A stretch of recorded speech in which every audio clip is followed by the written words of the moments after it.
Breaking news, former U.S. Representative George Santos has had his prison sentence commuted by President Donald Trump, a move that's already sparking heated debate.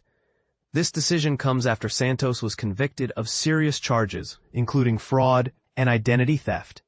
Santos, a Republican from New York, was serving a sentence of over 7 years after admitting to deceiving donors and stealing identities to fund his campaign. This included using the identities of family members. He was incarcerated at the Federal Correctional Institution in Fairton, New Jersey, a minimum security prison camp. Trump, in a post on his social media platform, declared he had immediately released Santos, stating, "Good luck, George, have a great life." He framed the commutation as a matter of fairness, suggesting that Santos's actions didn't warrant the severity of his sentence. But here's where it gets controversial. Santos's lawyers expressed their approval, with his family en route to facilitate his release. The Bureau of Prisons has yet to comment. Santos himself, through his active X account, reposted Trump's announcement. During his time in prison, he wrote regular columns in a local newspaper, often complaining about prison conditions. In his latest letter, he directly appealed to Trump, referencing his loyalty to the president and the Republican Party. This commutation is just the latest act of clemency by Trump for former Republican figures since he returned to the White House.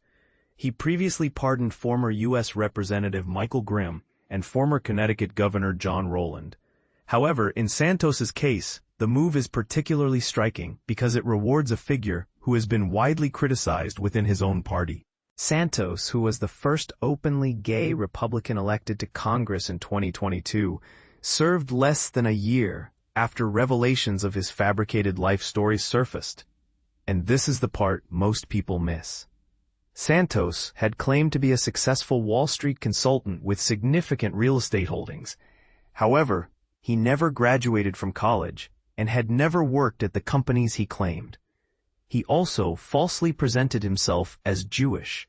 In 2023, he faced charges including theft from donors, fraudulent unemployment claims, and lying about his wealth.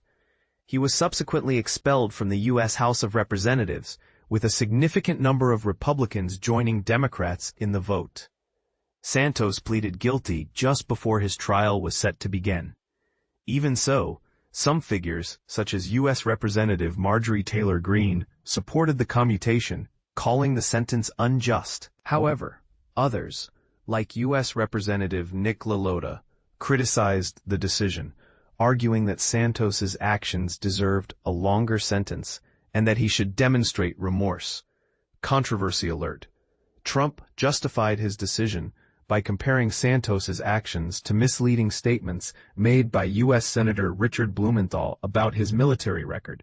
Blumenthal apologized years ago for implying he served in Vietnam. Trump wrote that Blumenthal's actions were worse, and that Santos at least voted Republican.